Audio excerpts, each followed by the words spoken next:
Alright, so I'm going to make a video on the 2021 draft preview for the Oklahoma City Thunder. As Thunder fans, we all know we got screwed over. We got the 6th pick. We had a 76% chance to get a top 5 pick. Didn't happen.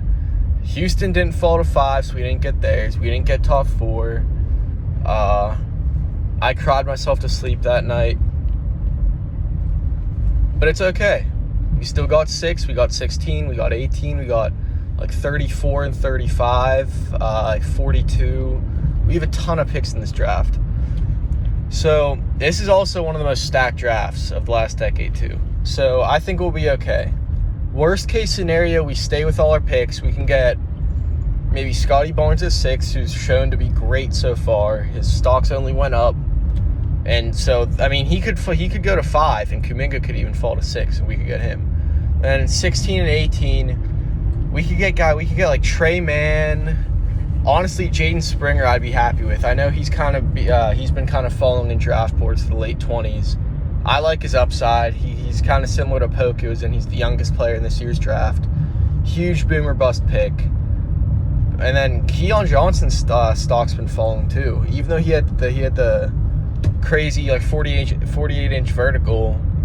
I saw something the other day. It said a lot of scouts aren't putting him even in the top 12. The highest he could possibly go is 8. So if he falls to 16, great.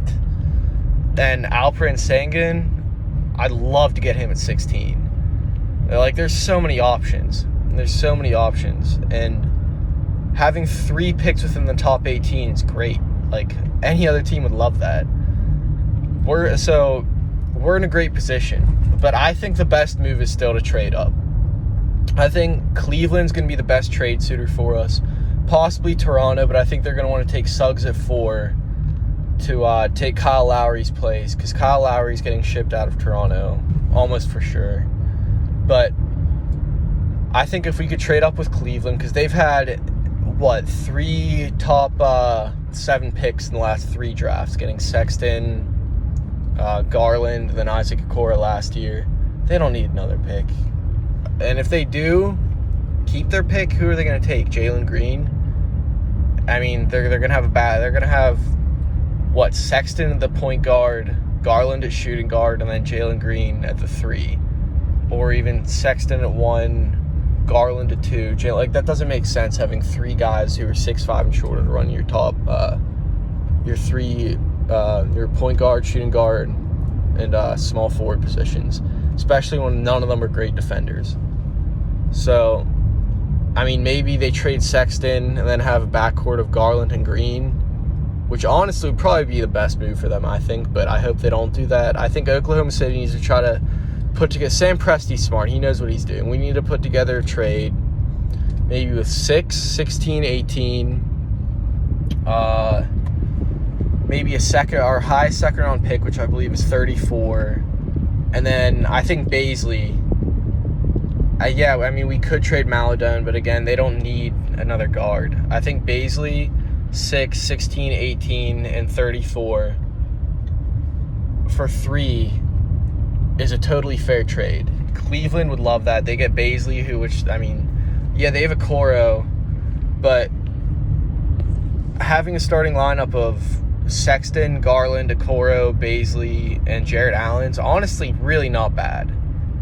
I think that they could compete for a play-in position next year with that starting lineup, so it helps them. And plus, they'll have 6, 16, 18, and a high second-round pick. So Cleveland would be put in great position for that. Oklahoma City, we get the 3rd pick. We have so many other picks. I really don't care. If we lose all those picks from this year's draft that we had, it's worth it to move up to 3. Get a guaranteed star in Jalen Green. Because, Scotty Barnes would be great at 6, but we already have Poku, and if we keep our pick, then we'd have Bazley still. So that's 2 guys who we're already trying to develop. We also have Isaiah Roby, who's we're trying to develop. Like, we have so many guys who play a small forward, power forward position that Scotty Barnes would push them out of the rotation. And, I don't know. It's tough. I'd rather trade up to 3 almost. I mean, I don't want to say guaranteed because you're never guaranteed to be a superstar, but Jalen Green's as sure of a bet as you can get at 3 to be a star player. And his fit with Shea's great because he's not going to be a great playmaker, but Shea showed this year he's an amazing playmaker. Yeah, he had like 6 assists per game, but I think he was top 10 potential assists, and then he had by far the biggest difference between his potential assists and actual assist numbers. Because OKC spacing was god awful this year. There are so many open shots missed. That's exactly why we traded for Svi Mykhailiuk, because we needed shooting, and Jalen Green would provide that.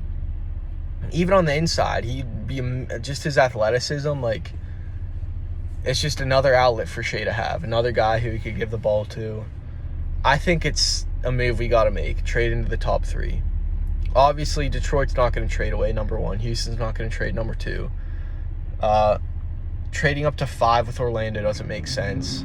Toronto, I really don't think is going to want to trade 4. They got lucky as it is. I don't think they're going to want to mess that up at all.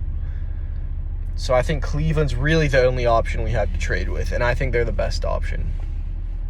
And I think that's the spot we want to be in, because even if Houston somehow decides to take Jalen Green at 2, that's totally fine. We get Evan Mobley at 3.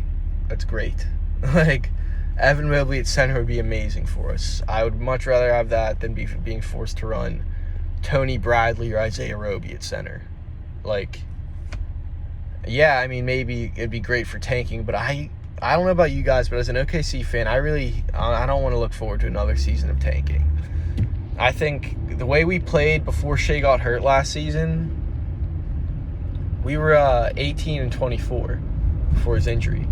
And that's including games where we lost in overtime to the Lakers with LeBron and AD back-to-back.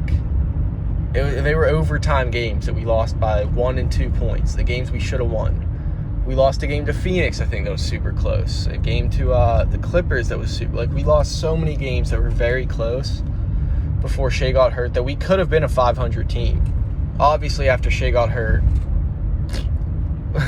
we went 3-26 over the rest of the season because we're tanking. Like, yeah, but I think with Shea, if he plays the rest of the season, I don't know how to feel about his plantar fasciitis or whatever it is that he had going on.